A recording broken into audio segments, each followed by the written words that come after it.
Hi, I'm Jim Horton. I'm the Director of Marine Mammal Operations here at Atlantis. We're talking about the manatee that we've been watching in Spanish Wells. Now, why she's in Spanish Wells, we don't know, but we do know, once we started taking a good look at her, that she is in her third trimester of pregnancy.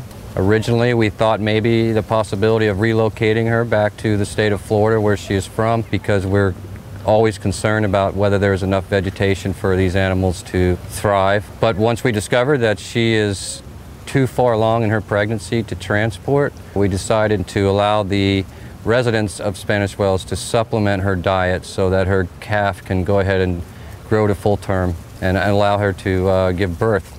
Unlike some of the other islands, Spanish Wells does have quite a large area of grass beds. You know, it's not the best vegetation for manatees and what they're used to eating in the state of Florida. But there is food there. There is food sources there, and they are being supplemented by the town. You know, the question will come up, well, how long can we supplement them, and how long will this go on? But the one factor that we've forgotten is that they can leave at any time they want. So, you know, that's all based on if they decide to hang out in the cozy little harbor of Spanish Wells. In the wild, the animals are somewhat elusive, especially if they're pregnant. They tend to not hang out around other manatees or around people. What we've been doing is trying to determine how far along she is in her gestation. It's very difficult to determine with manatees. Very rarely is birth observed in the manatees, if ever. It's difficult to know for sure what that timing is going to be. So we're utilizing ultrasound, and we have determined that she's definitely very close to delivery. It was a pretty amazing experience, actually. Once in a lifetime opportunity. You don't really get to do that every day.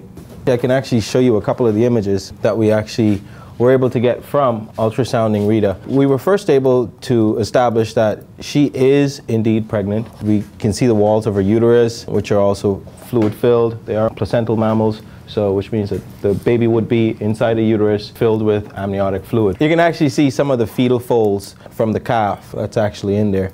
What's even more interesting was we were actually able to even visualize some of the organs, including the heart.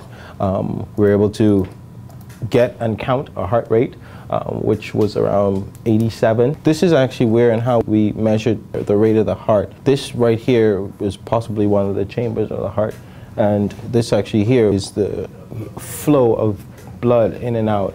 Red is one direction, blue is another direction. And by actually counting how many times this chamber itself actually contracts is what we would use to establish an actual heart rate. What we do like to see is a heartbeat of a fetus is usually twice that of the mom.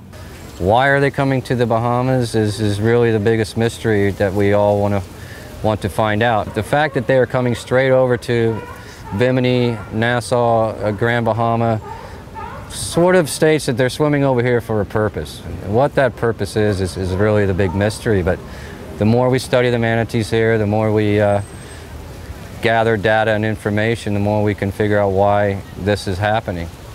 We've had some discussions with the people in Florida, with U.S. Fish and Wildlife Service and so forth, and the populations in Florida seem to be increasing, and it may be that they're reaching kind of a limit for the Florida area, and it may be that the population is starting to spread out into other adjacent areas, which the Bahamas would be one of those, and that's the most likely possibility at this time. I think she's going to give birth here very, very soon, in the next week or so.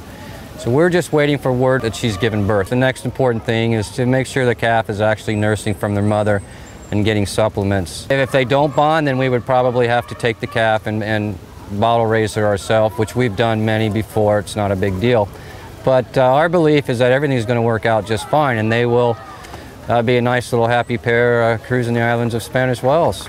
We've got a great story here. I mean, this isn't really unheard of, and yes, there are manatees in the Bahamas.